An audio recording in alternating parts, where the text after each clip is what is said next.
children that's watching this online should feel some type of way about that. The fact that your oppressor doesn't care, the fact that your oppressor, I got to take it a step further. The fact that your oppressor wants to allow this, that should make you feel some type of way. This is the same oppressor that you love so much, though, black man. This is the same oppressor that you go run to time in and time out. We go to camp in Detroit or Cleveland or Toledo, anywhere we go to camp, and we bring out the color scriptures. What's the first thing they say? What's the first thing a black man says? Well, what about white people?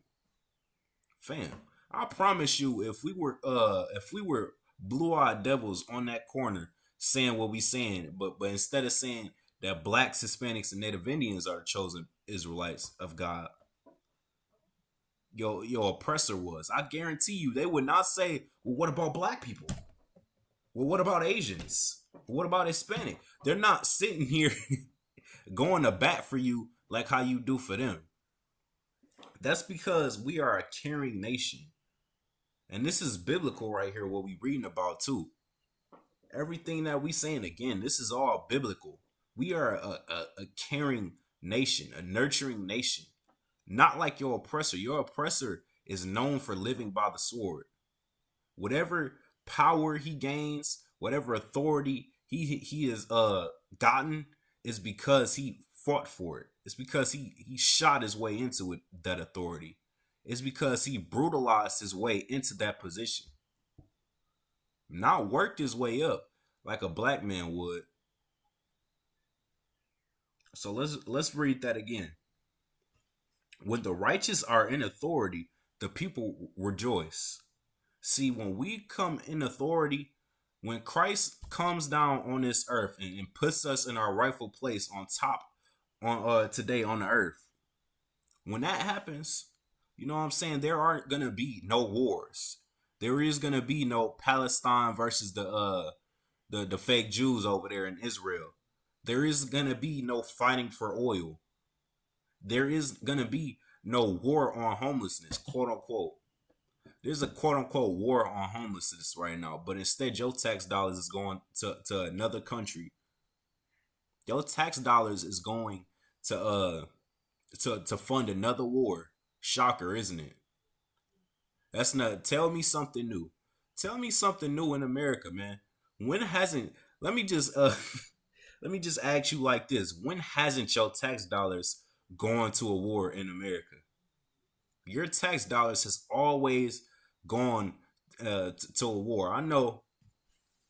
Ever since I've been a working class citizen, which isn't long, I must admit, I'm only 20. Been in the workforce for about 5 years.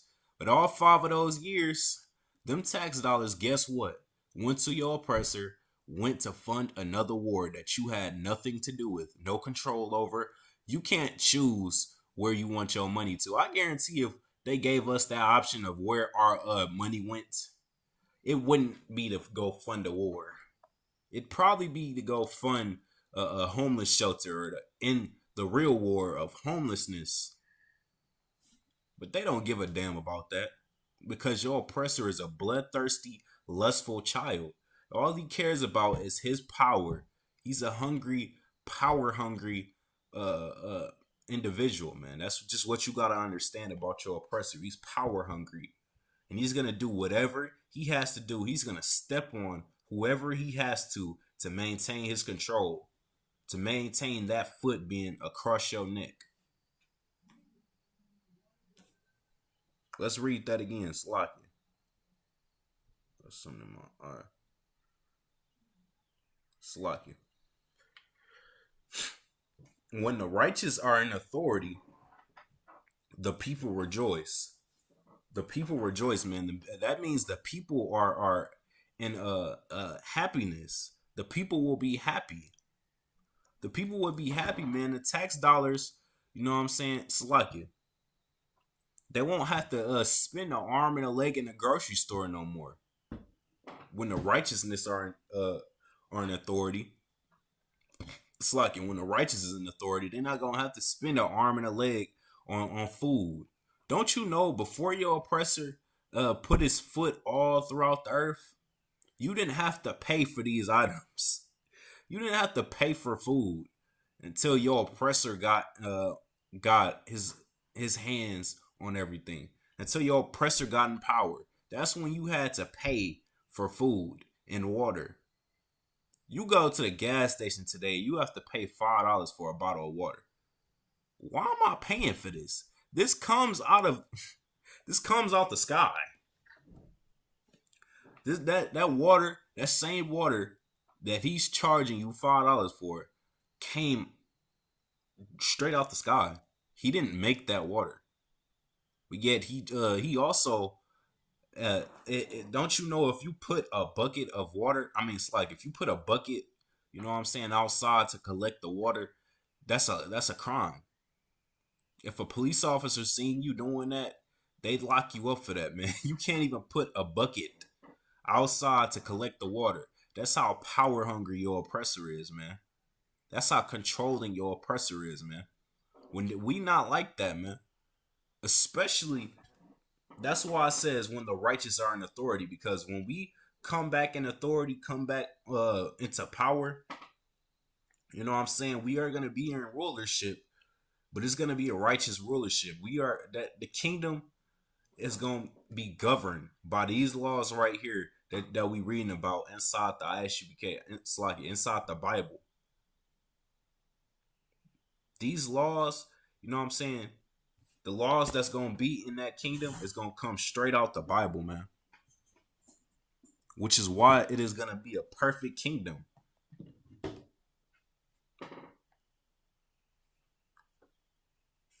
It's going to be a perfect kingdom, man. And we not going to have homelessness like your oppressor will. It's like it. We not going to have homelessness like your oppressor does today. We're not going to have a war on homelessness, quote unquote. I keep saying quote unquote when I say war on homelessness because it's not a hard thing to fight. The problem is they don't care. They don't care about fighting that. They want to fight everything else that comes up against them. The homelessness isn't a problem to them. It's not one of their priorities. Because let's face it, the homelessness doesn't affect their business, doesn't affect their profit, doesn't affect their control on the earth. So that's not a priority for them. But it will be a priority for us when we come, you know what I'm saying, and get that righteousness and get the kingdom.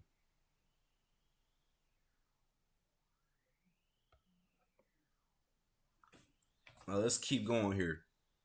But when the wicked beareth rule, the people mourn. But when the wicked are ruling, as you see today, that's why the Bible is so heavy, man. Uh that's why I came into the truth today, man. Because in the ISUPK under Commander Jimmy Hunter, man, we actually read the Bible in here. We actually read and interpret the Bible up in here, man. Everything that you read up inside the Bible, you could see for yourself today. You could see this and how it's playing out today. The wicked are in authority right now, today, in 2023.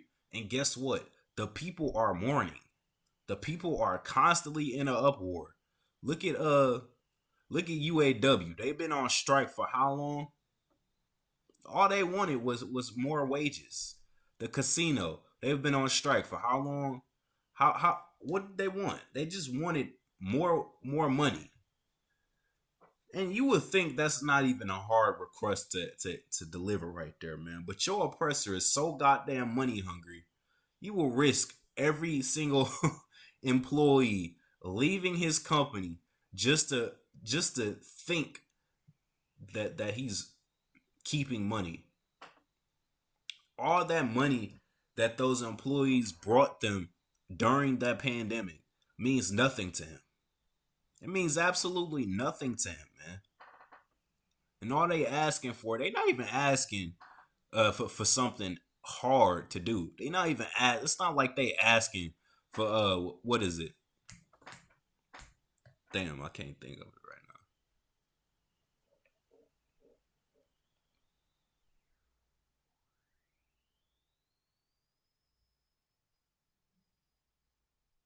It's not like they asking for something hard for the oppressor to do, man. It's not something hard for the oppressor to just increase their wages, especially considering that these are the same employees that helped you get up off that pandemic, that brought you money during that pandemic, that made you a bigger industry than you were before the pandemic, and you can't increase their wages. That shows you what type of power that we under today. As far as the oppressor goes, man, your oppressor is a sick, conniving, disgusting human being to serve under, man. And I promise you, man, the kingdom is gonna be a righteous place, and we is not gonna be in an uproar like we are constantly in America. That's not gonna happen when we bear rule. But when the wicked bear rule, the people mourn, man. You got people that don't even have houses. You got, not only is it homeless people, but your oppressor is so goddamn conniving and sick and disgusting that the people that don't have homes, that are just trying to find a place to live, to sleep. You're just trying to find a place to sleep at nights. Those same people, they're making. You know what? I'm gonna save that for when we pull that article, because we about to pull that article. It's gonna shock you. It's really gonna shock you, man. How disgusting your oppressor is. Hey, yo, yo, JD. Hey, come here. It's gonna shock you when you find out how disgusting your oppressor is, man. How evil your oppressor is, man. Let's see if we got more on that.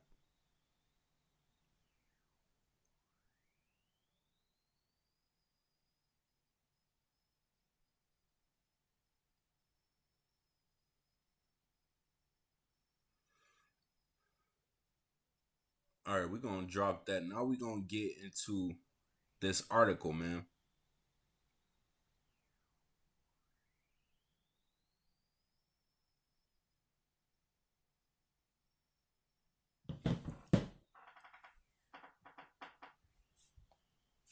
Hey Alexa,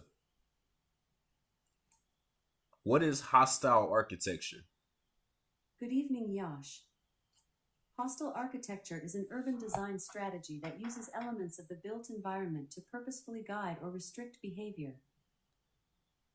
All right, so today what we gonna learn about is hostile architecture, and that was like a brief overview of what it is, but we gonna learn what hostile architecture is used for.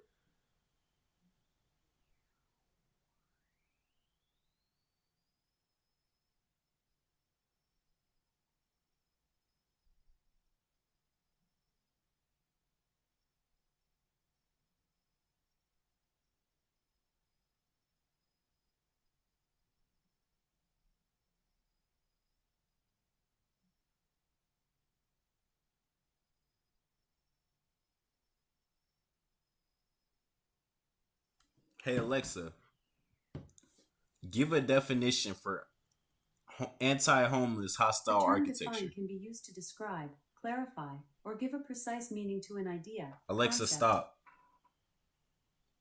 Hey Alexa, give a definition for anti-homeless hostile architecture. Anti homeless spikes are an example of hostile architecture, also known as defensive architecture.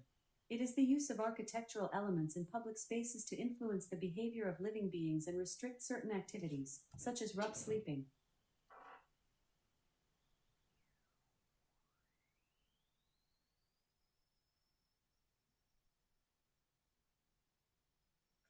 All right, Slocky, I'm gonna just pull this up on the screen so you guys could get a visual interpretation of what we going over here today.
All right, so this is what anti-homeless hostile architecture looks like, man.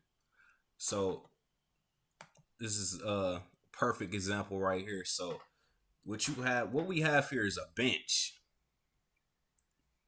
Now these arms right here were put on the bench to stop homeless people from sleeping on the bench. And again, this just shows you how evil your oppressor really is, man.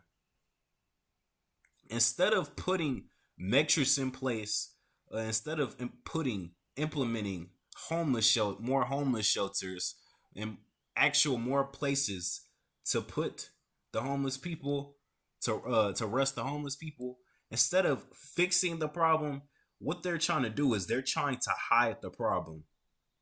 This is all this is doing right here. It's not eliminating homelessness right here. Because what's gonna happen? Yo, come in.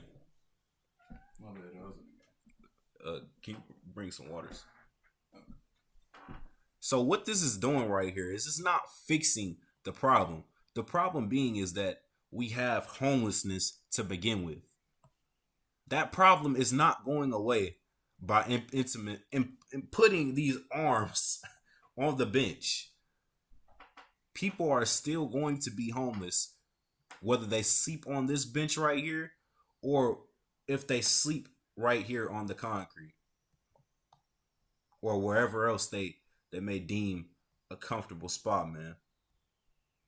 We got all types of designs like this because what happened was they tried to implement this in New York. I'm gonna see if I can find that article. They tried to implement this in New York and the people were just not having it. So what they did was they stopped implementing it, and then they started back a couple months later, and they were a lot more creative in the architecture that they use for this.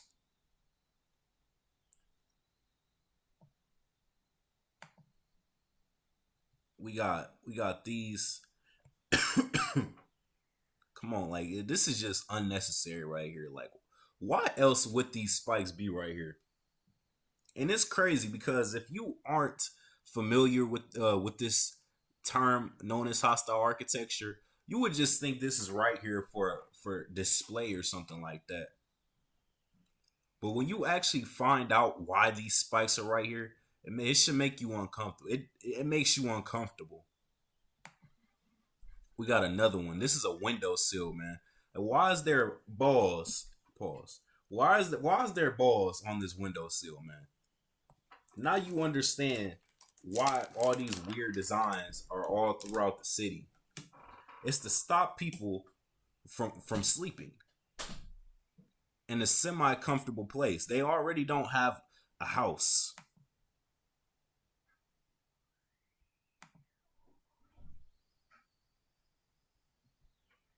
All right, I think you guys get the point. Now we gonna see if we can find an article.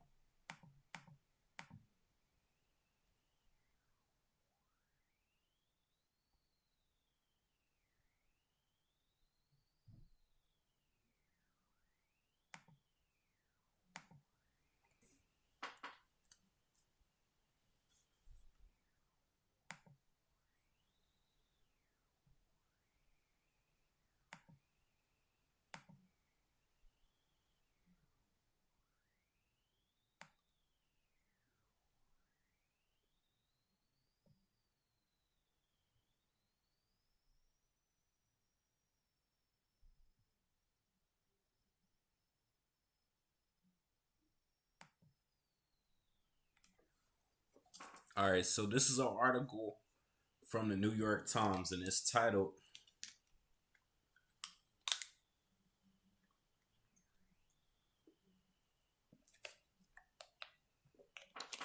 "Hostile Architecture: How Public Spaces Keep the Public Out."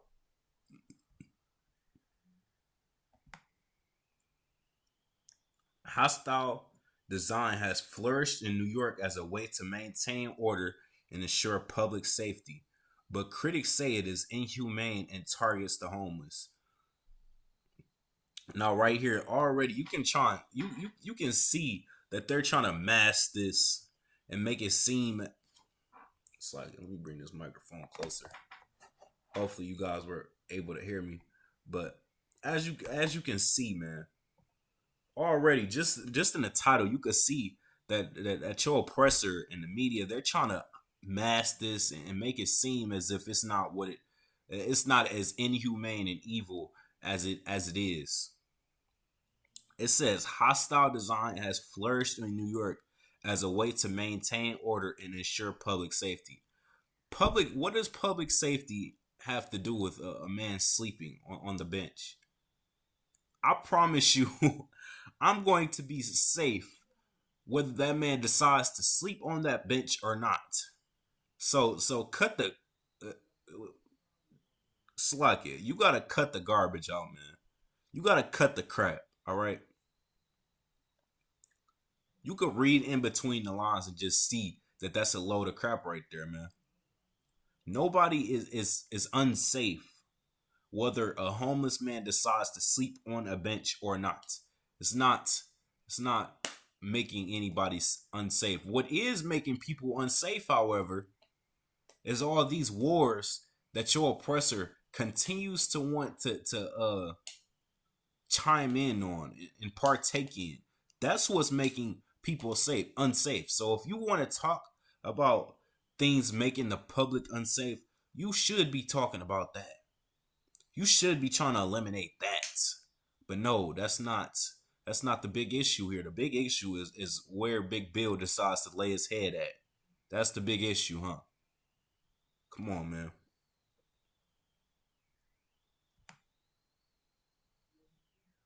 But critics say it is inhumane and targets the homeless, which it does.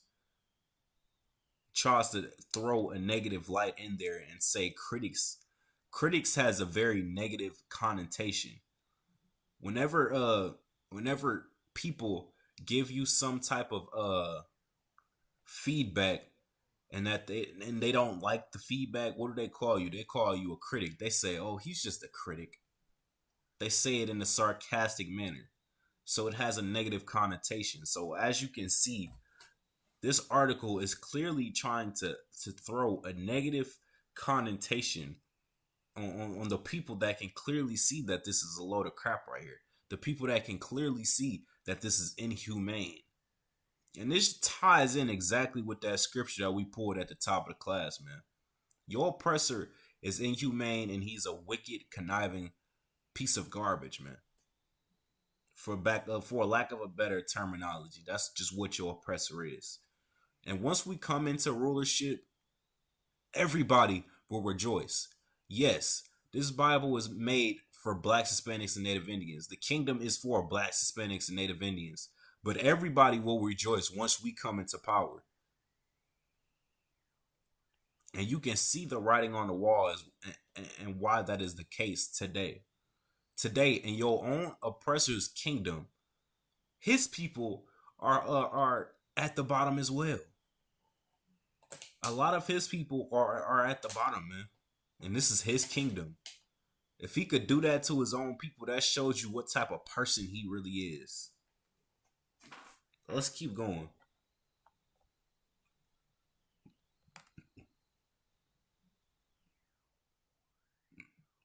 Come on, man. Like this is just crazy right here, man. We got the shark teeth, shark metal teeth going down this banister, whatever this is right here, man. You could see somebody,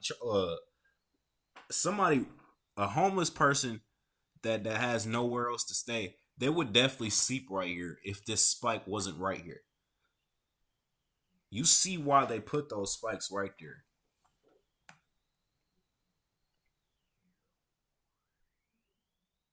Then we got the metal bars similar to the bars that we seen earlier. Metal bars on a bench, stop a brother from laying down.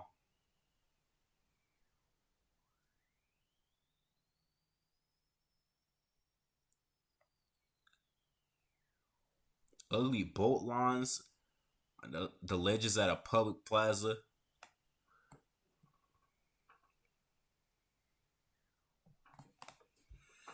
These are all ways of saying don't make yourself at home in public. This so called hostile architecture has flourished in New York, even as the city has significantly added more public space in the last decade, including new plazas and parkland, pedestrian areas once used for cars, and reclaimed industrial waterfront. Let's keep going here.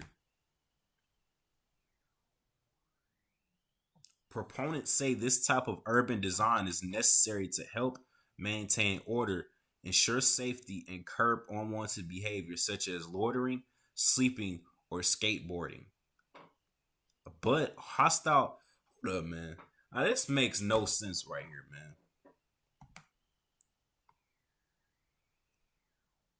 How in the hell is this boat right here gonna stop somebody from loitering or skateboarding? Let's go up some more. Cause we just trying to make this make sense. How in the hell is these armrests right here gonna stop people from loitering or skateboarding? If they want to sit right here all day, they're gonna sit right here all day. If they want to skateboard, you can clearly hold up. Let me get the mouse. You can still skateboard on this. I've seen videos of people skateboarding. All they do is skate across this.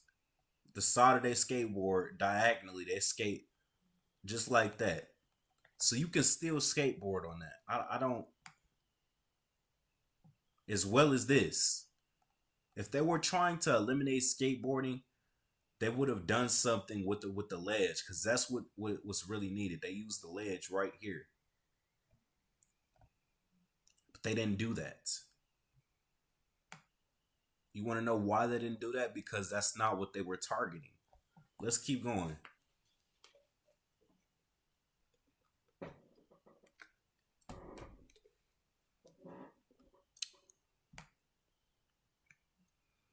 But hostile architecture in New York and other cities has increasingly drawn a backlash from critics who say that such measures are unnecessary and disproportionately target vulnerable populations. They have assailed what they call anti homeless spites for targeting those who have nowhere else to go at a time when many cities are grappling with the homelessness crisis. In New York, about 79,000 people are homeless, of which about 5% are believed to live on the street, according to federal estimates. Hostile architecture can be as subtle as simply not providing a place to sit, as obvious as a wall or fence to keep people or animals out, or as aggressive as metal studs embedded in pavement. These designs often go unnoticed in the busy city state.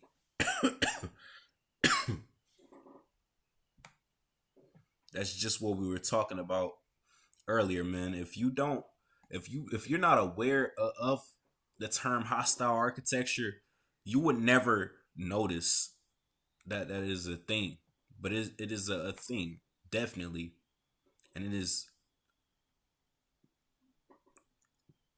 quite astonishing how often you see it once you start to pay attention to it. All right, so we basically got an understanding of what we're reading about, so we could drop that. Now let's get back to these scriptures, man.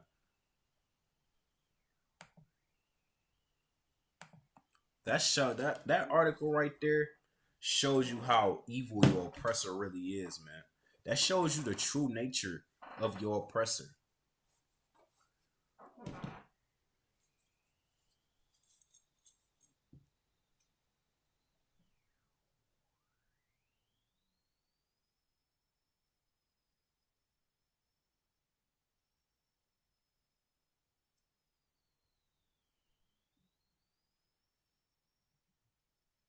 All right, so with that being said, we gonna drop that. Now we gonna get into the topic of the class. Like I said, this topic comes from off the heels of last week's law class.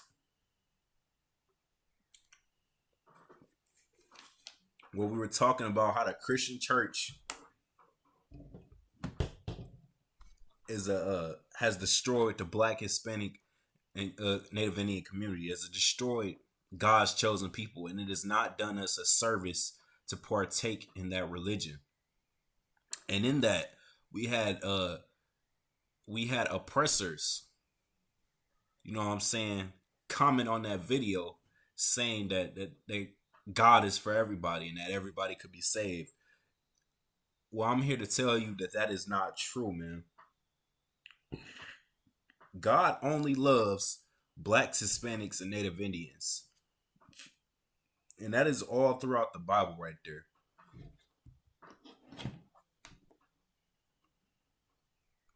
We could pull that as we do time in and time out in the Isupk, we go precept upon precept, line by line, man. You're not gonna see us, you know what I'm saying, say something and then we just can't back it up with the scriptures, man. Everything we say comes directly out of the Bible,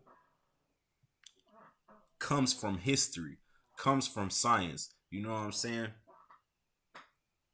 So we gonna pull that in the Bible because a lot of people don't even know that the Most High hates. See, the Christian church has fooled you into believing. That's the problem right there. You listening to your goddamn stupid Christian pastor that has never read a Bible a day in his life, man. You trying to learn about God from a man that doesn't know God, and then tell the real men of God how God operates. You see how dumb that is? You see how that doesn't correlate? You see how that doesn't add up? It don't make sense. It don't make a lick of sense, man. The reason why you don't know that the Most High hates, the reason why you don't understand, you know what I'm saying, who God's chosen people is because you don't know God. But it's okay, man. We about to teach you. We about to give you a deep analysis of who God really loves and who God really hates. Because guess what? God hates. So let's get into it, man. This is the book of Romans, chapter 9 and verse 13. As it is written, Jacob have I loved. Now, Jacob, if you don't know, Jacob is the forefather of the Israelites. You know what I'm saying? Jacob got his name changed to Israel. So because he got his name changed to Israel, that's why we are called the Israelites, because he is our forefather. You know what I'm saying? And it says, as it is written, Jacob have I loved, but there's a but. Guess what? There's a but, man. Jacob, you know what I'm saying? Israel, the Israelites, those are only 12 nations. I mean, Sluggy, those are only 12 tribes right there. There's other nations besides that. And we about to get an understanding of those other nations. But Esau have I hated. Damn. That's out the Bible, man. You read that straight out the Bible.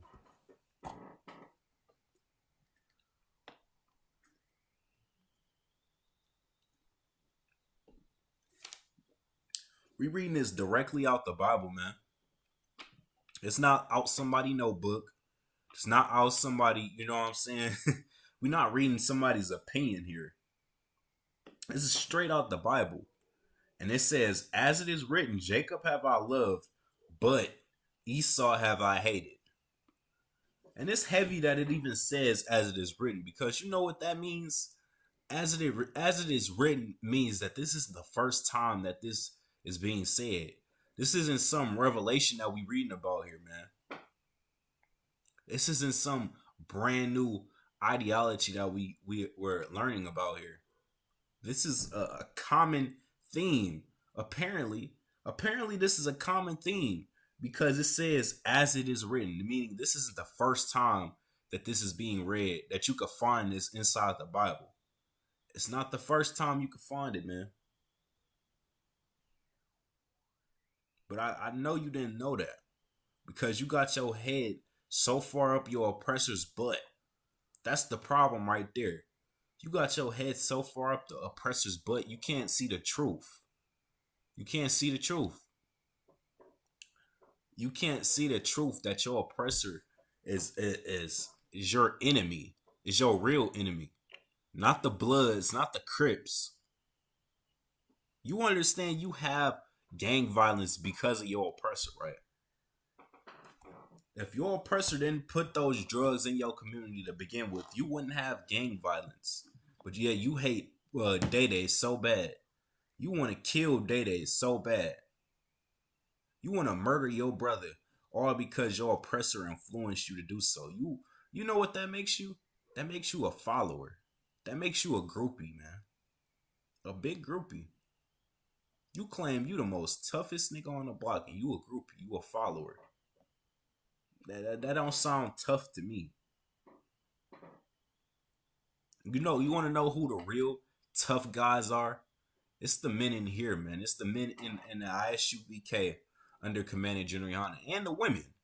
And the women. I'll say that too, man. The women in here in the ISUBK are tougher than any of you quote unquote street niggas in the world, man. I'll say that. I'll say it again. I'll say that constantly. Because it's the truth, man. You know how much you know how much it takes for an individual to say, you know what? I'm not being like them over there, man. I'm not being like I'm not doing what they told me to do because it doesn't make sense. There's no logic behind following your oppressor. The best thing your oppressor could do for you is make you feel good. That's all his ideology does for him. That's why so many people go on the atheist route. That's why so many people go on the spirituality route. It's like I said that wrong. Spirituality. That's definitely not a word. That's why so many people go on the spiritual route, man.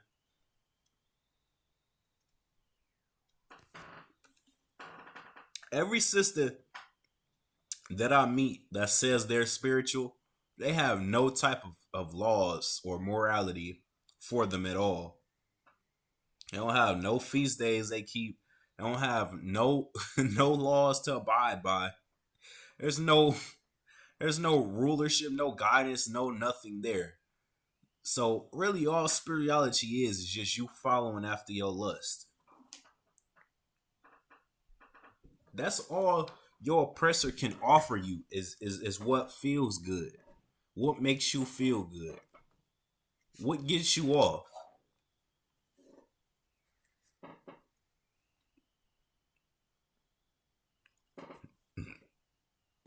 All right, so now we're gonna go in the book of Second Esdras, chapter 6 and verse 56.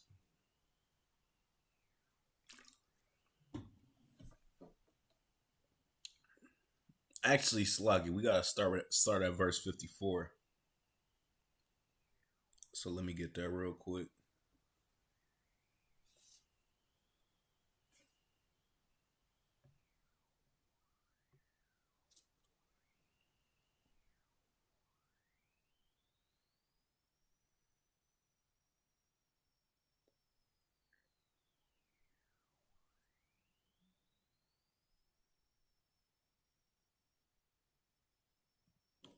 All right, this is the book of Second Esdras, chapter 6 and verse 54. And after these, Adam also, whom thou madest Lord of all thy creatures, of him come we all, and the people also whom thou hast chosen. So now we learn about Sluggy. Let's read that again.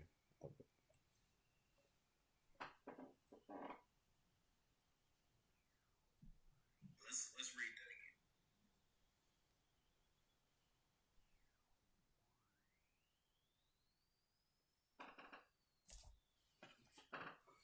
again. All right, we're gonna start that from the top, Sluggy. And after these, Adam also, whom thou madest Lord of all thy creatures, of him come we all. So it says, of him come we all. We all come from Adam, uh, not because of what your stupid Christian pastor told you back in the day, man. Your oppressor has got to be the biggest liar on this earth, man. Because your oppressor is such a liar and he's lied about damn near everything that pertains to the Bible, that is why we are called the home of the truth right there.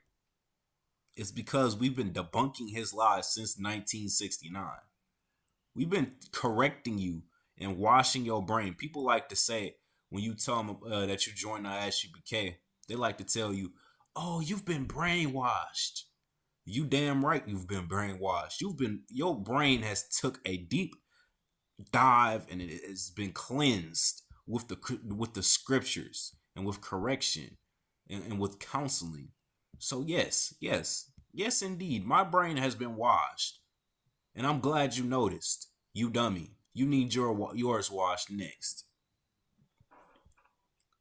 People like to say that like that's something bad to say, like that's an insult. When you got the dirtiest brain I done never seen, man. The only thing that comes in your mind is how to commit a crime, or how am I gonna how am I gonna get that man over there to sleep with me? That's all that could come up inside your brain, man. We got 40-year olds that still want to be 15. We got 40-year olds that still running bus those. Like, man, how are you still doing that, man? Me personally, I could just never understand that. That's always just been dirty to me. Like, why do you think that's cool? Why do you think that's cool? That just never made sense to me. So for me to be my age and still that's just always been nasty to me. You 40, you're double my age, and you still think that's okay? Like, I'm just not understanding the thought process there.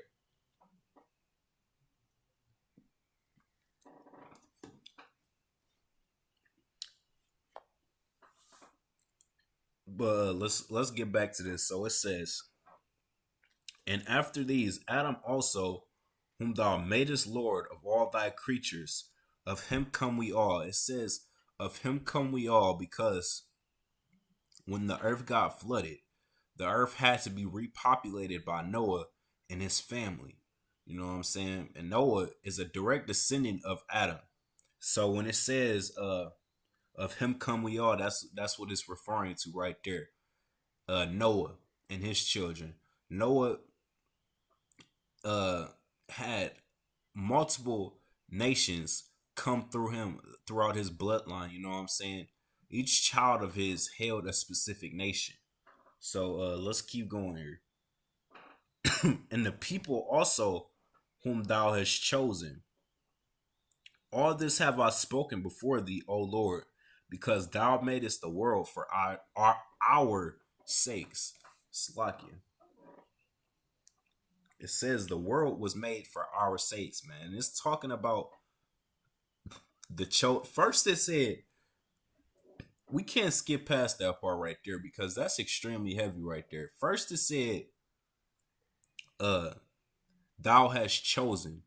To choose somebody means what? Everybody. If you choose one person or you choose one specific group of people, guess what? The other people are not included in that. That's just like if you have children. Let's say for example you have a child and you choose your firstborn son. So you know what I'm saying? His job is to go take the trash out. Now, if the other child does that, you're gonna look at him and say, why would you do that? I didn't choose you. I didn't elect you for that position. That position was specifically for the firstborn child. So if you choose one person for a specific task, or one person is chosen as that chosen one, everybody else can't be chosen, right? So there's some flaws in what your Christian pastor is saying and what the Bible is saying, man. And you want to know why there is flaws in what the pastor says and what the Bible says? It's because the pastor doesn't teach from the Bible. All right? That's what you got to understand. That needs to be firmly engraved and implanted in your mind for everything regarding the Bible, regarding Christ, regarding the Most High, regarding all of that.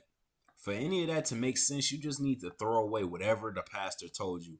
If the pastor told you that you could eat a pork chop, you probably can't eat a pork chop because he told you. And guess what? The pastor only tells you what he wants to do and what his flesh desires. See, that's what that's the issue right there.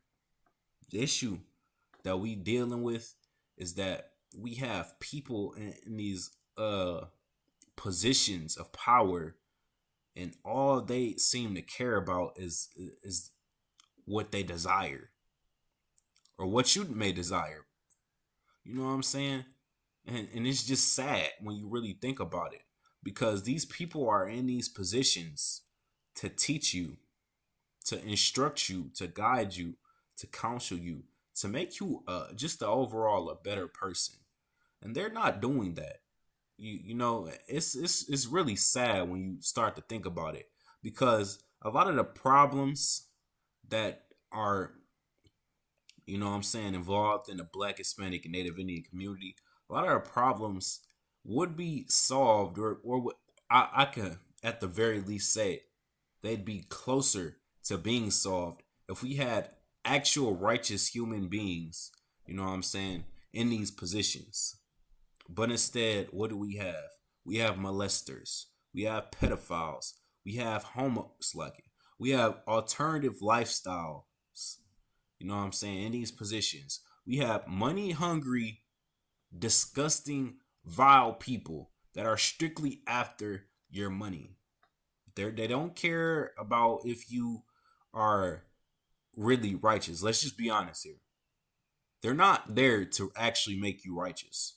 All they're there for is to put on a show, to make you feel good, and to take your goddamn money.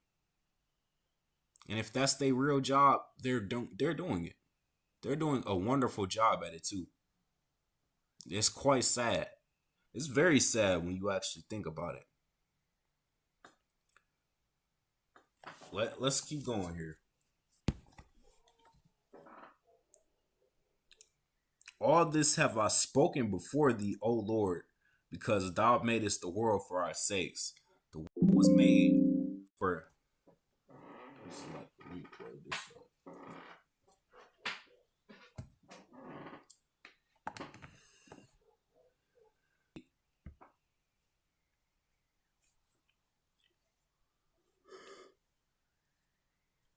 Slucky. Let's read that again.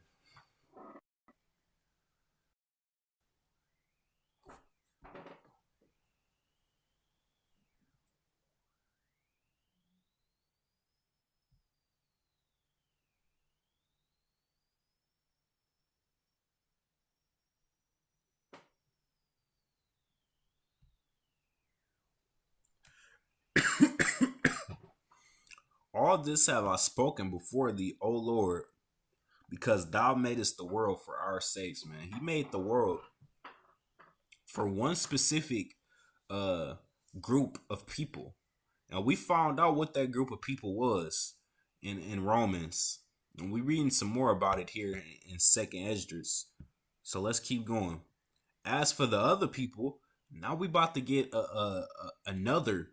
I should say another, because we just learned, we read in Romans already how the Most High hates the oppressor, how the Most High hates Esau. So this is just another, you know what I'm saying, interpretation. So let's keep count right here. This is the second scripture, and what does it say? As for the other people, which also come of Adam, thou hast said that they are nothing. With that being said, this is the Wednesday. No, I'm just playing. I'm just playing, man. We could close it out right there if we really wanted to, man. This scripture right here reading this just is just mind boggling to me. How a book that's just so real, so authentic, so clear cut could be misconstrued and mistaught, really. How a book like this that's just so clear cut and you know what I'm saying, what it's saying can just be misconstrued and mistaught all throughout the earth. It's just really mind boggling to me. But it says, which also come of Adam, thou hast said that they are nothing.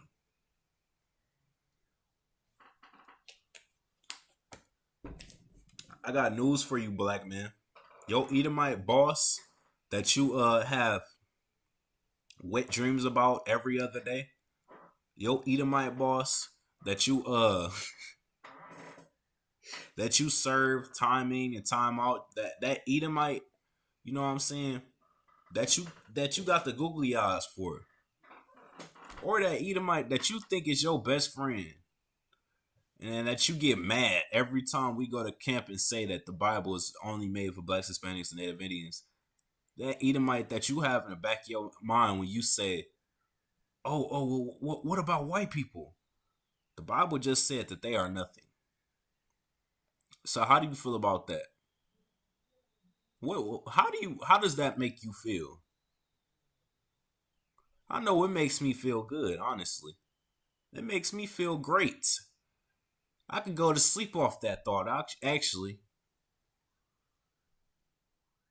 thou has said that they are nothing. The same people that have rewritten history, that have rewrote history, you know what I'm saying, took your history, threw it in the trash, and only gave you slavery, and then painted everybody pale faced pigs and told you to worship them. Told them that they're Christ, that they're God. Those same people that did all that to you, not to mention slavery, we could sit here and talk hours about slavery and what and how much cruel nonsense went on during that time period, or we could bring it back into 2023, or the cruel nonsense that happens to you today. You still get shot down like a dog in the street today when slavery was quote unquote ended, right? I thought they ended slavery. If they ended slavery, why are you still being shot down like a dog in the street? Why do you still have to serve them in order to be able to eat and drink water? It sounds like slavery to me. That same people that has done all these heinous acts to you is nothing. Is deemed nothing according to the Most High. That should make you feel good about yourself, man. Your Christian path, a lot of people, a lot of black people, I should say, left the Christian church strictly because uh if there was a God, why would he allow slavery to happen? It's because he put you in slavery. He put you in slavery. If there was a God, why is my slave master living so good? He's not living so good. He's gonna die tomorrow.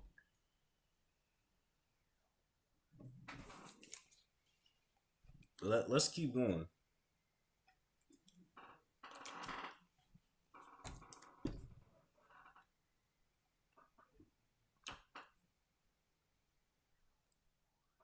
Let's keep going here.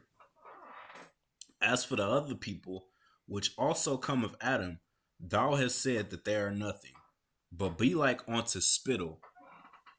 Now, if you don't know what spittle is, man, this right here is very heavy. That the Bible even says this. The Bible said that your oppressor, the same oppressor that you serve, the same oppressor. This is just honestly crazy when you start to think about it. This oppressor that you serve in America today, this oppressor that you have dropped your sword, you have completely dropped the laws of God, the laws of the Most High, the laws of the Bible in favor of serving your oppressor. Well, guess what the Most High thinks of your oppressor? But be like unto spittle. You know what spittle is?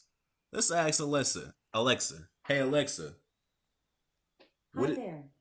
what is spittle? Hey Alexa, what is spittle? Spittle is a fancy name for saliva, which is a watery fluid secreted by the salivary glands in the mouth. It is made up of water, electrolytes, mucus, white blood cells, epithelial cells, enzymes, and antimicrobial agents. Alexa, stop.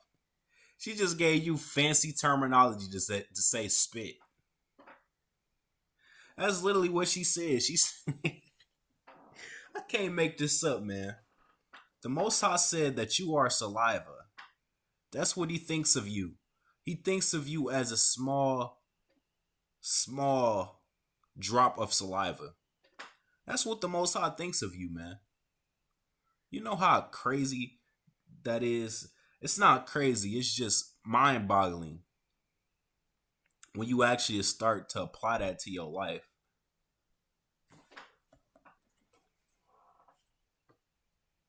So let's keep going. And has likened the abundance of them onto a drop that have fallen from a vessel, man. Think of you, you know what I'm saying? You made a bucket of Kool-Aid and you have to carry it to the fridge, but you don't have a top on that bucket of Kool-Aid. What's gonna happen? It's gonna be little droplets, you know what I'm saying, that fall off that bucket of Kool-Aid. Those little droplets that fall, those are your oppressor. Those are little tiny droplets, little minuscule droplets that you won't even notice. They're so goddamn small that when they hit the ground and evaporate, you're not even gonna see it. You're not even gonna notice it. It's not even gonna be. You know how you spill some juice or something on a wooden floor. It gets sticky after a while. Or you spill it on carpet and then leave a red stain. Yeah, it's so goddamn small you won't even notice it. That's what your oppressor is, man. Your oppressor is so small and minuscule to the Most High, he doesn't even notice it. He doesn't even notice him.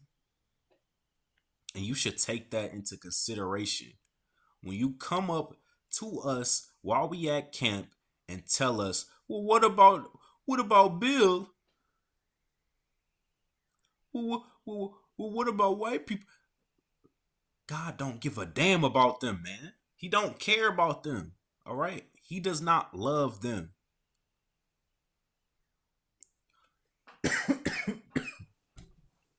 Now, when we say we racist, people often get this misconstrued. When we say that we are racist, all that means is that we love our people. All right? We don't go out and commit crimes against the oppressor. That's not us. That's what your oppressor does, ironically, isn't it? Isn't that ironic? That's what your oppressor does to us. But no, we're not him. We're not him, man. We don't go out and commit heinous acts against uh your oppressor. Even though we could, and it would be righteous. No, it wouldn't. No, it wouldn't. It's like you. Don't. Just act like I didn't say that, man. No. What else we got here?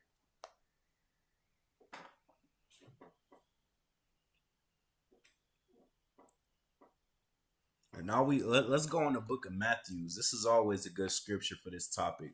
Let's go there real fast. This is the book of Matthew. It's like, let me make sure the stream. Now let's go on the book of Matthew. All right, yeah, we too wild. I just had to make sure that was still running. All right, so let's go on the book of Matthew, chapter 10 and verse 5. These 12 Jesus sent forth. Jesus' name, real name in the Hebrew is Yahweh Shah. So let's keep going. These 12 Christ sent forth and commanded them, saying, go not into the way of the Gentiles. Now, if the Most High wasn't racist, if the Most High loved everybody like your Christian pastor, told you he did. Why would he give instructions not to go into that, not to go into those people?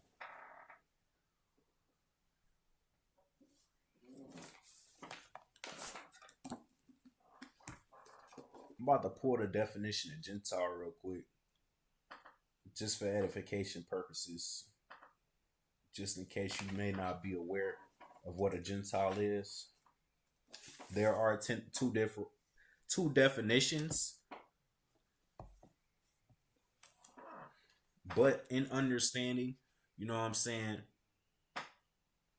how the Most High feels about different races in the Bible, you could understand, you know what I'm saying, and just compartmentalize which definition is for which specific situation. So let's pull that. Gentile. Usually it means a non-Israelite people. So that's the definition we needed right there. A Gentile is a non-Israelite. So basically it's another nation. Now, like I said previously, if the Most High loves everybody, if Christ loves everybody, if Christ is coming to save everybody, wouldn't he send his 12 to the non-Israelites as well? No. No, that's not what happened. It's not what happened at all, man. In fact, quite the opposite. He literally told them not to go that way. That should tell you what type of person Christ is right there. He told them not to go that way. Let's keep going. And into any city of the Sumerians enter ye not, but go rather to the lost sheep of the house of Israel. That's where Christ wanted the 12 to go. Why? Because that's who Christ cares about. That's who Christ loves. That's who the Most High loves. Love is an action. You may not know that because you say you love your man up and down, but will do anything to dishonor him. You say you love your man up and down. You swear any chance you get, you will say, "Oh yeah, I love my man." But any chance you get, you will dishonor him, disrespect him, tell him no, all type of. So clearly you must not know what love is. But love is an action. It's not a word that you just toss around whenever you see somebody you think is cute. All right. That's not what love is. Let's grow up here. We're adults now. We gotta understand what this means. Love is an action. All right. Christ is showing you right here in this scripture who he loves. He's showing you with his actions who he loves, man. He clearly don't love your Edomite that you love. He clearly don't love Esau like you love him. So you gotta make a decision here, man. Is you gonna stand with the person that loves you, Christ? Is you gonna stand with the people that love you, Christ, the Most High, the Isupk? Or is you gonna stand with your oppressor that say he love you, but guess what? The gift destroyeth the heart. He got you confused as ever. That new that new raise he gave you got you compartmentalizing. That new raise he gave you got you thinking, damn, maybe all white people not bad. That's what he got you thinking. Joe goof. Slucky, let me take it easy. Come on, man. You gotta wake up. A gift destroyeth the heart, man. And that little raise he gave you got you thinking that he actually likes you. He don't actually like you, man. See, that's how your oppressor operates. He operates different. Your oppressor operates like a war general, man. You know what I'm saying? He will give you that raise at your job, not because he wants you, not because he sees you as a valuable asset, not because he necessarily wants you at his job. He's keeping you there so his competition doesn't have you. I've literally seen billion-dollar corporations buy, you know what I'm saying, a car with certain technology in it. The car is clearly about to break down.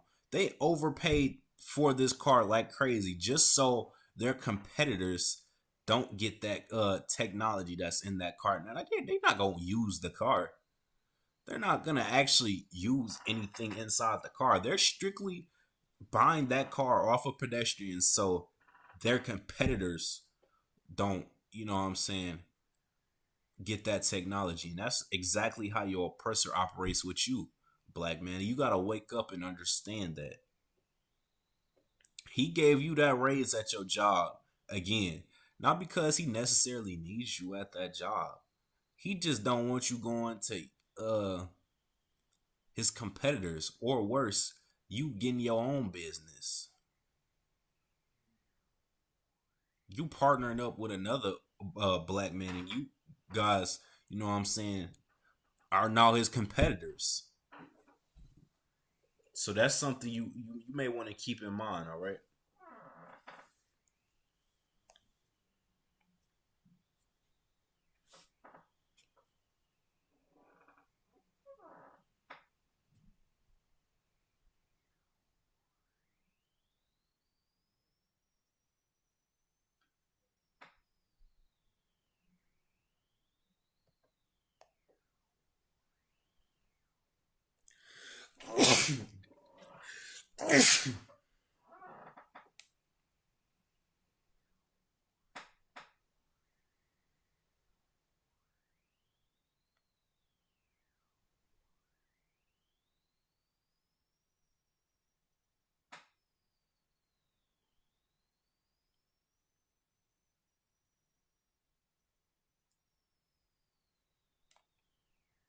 All right, let's now we about to go in the book of James, chapter 1 and verse 1. Let's get it. Let's like second.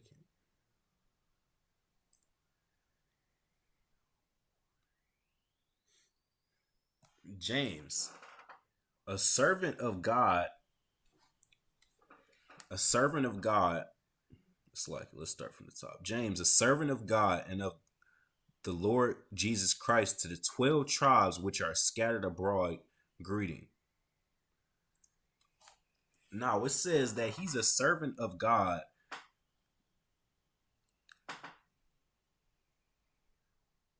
and of the Lord Jesus Christ to the 12 tribes which are scattered abroad. Now it says to the 12 tribes which are scattered abroad. It does not say to everybody, like your Christian pastor will tell you.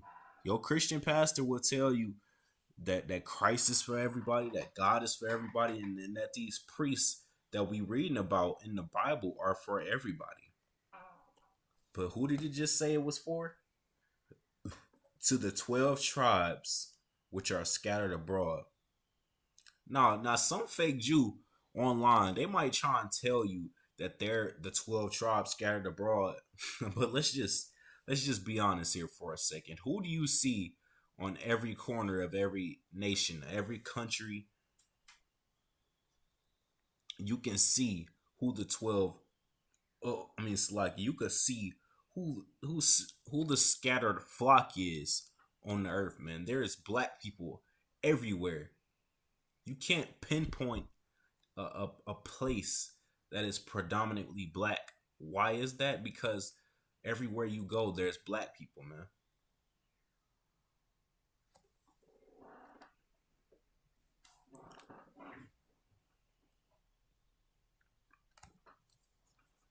Let's see what else we got here. We can keep going. Let me see.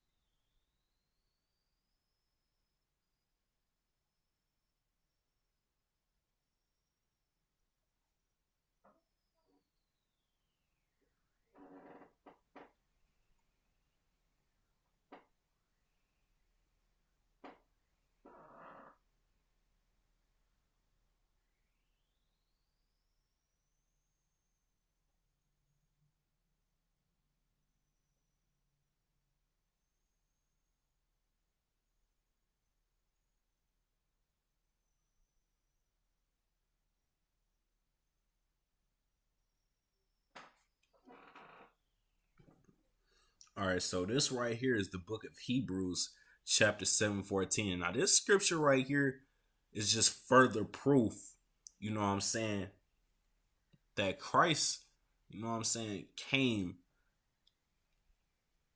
out of the same, that Christ is our depiction, man. Let's let's read this. For it is evident that our Lord sprang out of Judah, of which tribe Moses spake nothing concerning priesthood. Now, Christ came out of the tribe of Judah. Now, first of all, this debunks two lies. They try and tell you, one, that Christ wasn't born. Like, Christ wasn't born like how we were born. He was, well, no, that is a lie. Christ was conceived just like you were, just like everybody else was, man. Because if he wasn't, how could he have sprung out of Judah? That doesn't make sense. To be a descendant of a specific, you know what I'm saying, ethnicity, to have a certain background, you would have to be from that background, correct? That's just like a black man. A black man can't be, you know what I'm saying, sprung out of Asian. He can't be Asian if he's black. He was born black, so he's black. You know what I'm saying? And that's what we dealing with Christ right here. Now, if you don't know, Judah, the 12 tribes chart is the Negroes. So guess what Christ is? Christ would be considered a Negro. You know what I'm saying? So guess what you are? You are a Judite if you are a Negro. If you call yourself African American, you are a Negro or a Judite on the 12 tribes chart, which means you are a descendant of Christ. And there's a reason. There's a very heavy reason as to why they would never, ever, ever publicly let you know that as a black man, as a Hispanic man, or as a Native Indian man. There's a very big reason as to why they would never, ever let it be known that. Because if you had that type of inspiration, that motivation to look up to, you would think twice about being a drug dealer, man. There's so many drug dealers in our community. It's so many gangbangers in our community. It's so many rappers that clearly make it big and still decide to throw their life away and go to jail. Why? Because that's the popular thing to do. They make it cool to be a gangbanger. And it's not on purpose. That's just the only, actually, slack it. It is on purpose. They make it cool to be a gangster and a drug dealer and all these things purposely to keep you down as a black man, as a Hispanic man, and as a Native Indian man. To keep you in a specific box. To keep you in a specific lane. They want you over here, you know what I'm saying, doing the gang banging, doing the drugs, doing all this, while they people go be doctors and lawyers and engineers. Which is why they would never tell you that Christ came, you know what I'm saying, from your bloodline. There was a study done. Officer Kwam Guam, Pittsburgh. Shout out to that brother, man. He brought this out, you know what I'm saying, in his lecture in Pittsburgh. If you weren't there, you should go check that out. That's on the Cleveland page. You know what I'm saying? He did a lecture, and he brought out the baby doll experiment. Little kids. Now this is little kids that just got conceived. You know what I'm saying? And they had a black baby doll and a white baby doll. And they asked these children which doll is good and which doll is bad. And they told the person asking them the white doll is good and the black doll is bad. Now, why do you think those kids told them that? It's because ever since they got pushed out, all that has been put into their they brain, they television screens, the media outlets, that your oppressor is an angel, that your oppressor, that Christ is the color of your oppressor, that the Most High is the color of your oppressor, that Superman is the color of your oppressor, that Wonder Woman is the color of your oppressor. So they have all these positive, you know what I'm saying, role models. And then who do they blast in your face and try and tell you is a bad guy? Who do they constantly put on the news and say black people can't get right? I just gave you the answer right there. Black people. They constantly put us on the television screens, constantly put us on the news, and say black on black crime is at a staggering rate, when Asian on Asian crime is at a staggering rate as well. But we don't talk about that. We could keep it going here. White on white crime is at a staggering rate. The fact is, you put the race of people in the same neighborhood, it's gonna look like there's a race on race crime there at a staggering rate. When all that is just the people in the same community conflicting. That's all that is.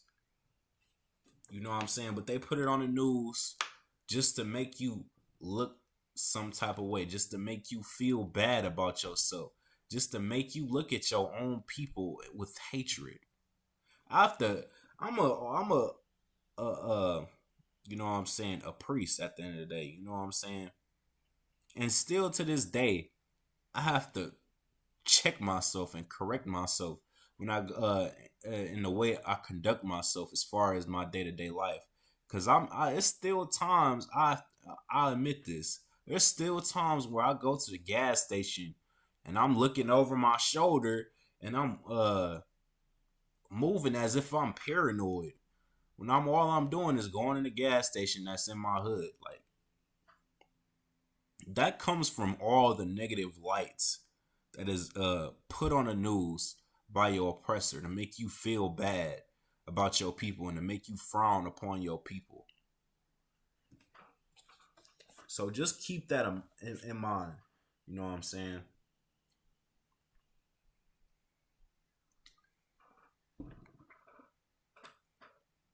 You should always keep it in mind when you conduct yourself in that manner that Christ was your color. Christ was the same color that you try and frown upon today, and that your oppressor makes you frown upon today. Christ was that same color. Are you gonna frown upon him when he comes on the earth today? And with that, we're gonna close out right there. This is the Wednesday night law class for the Northeast Ohio Pittsburgh zone. If you in Northeast Ohio or Pittsburgh, make sure you tap in with the Isupk under Commander General Yohana. You know what I'm saying? Get with your brothers, get with your sisters, man. That's a commandment right there. I know people may not know that, but it is a commandment to get with your brothers and to get with your sisters.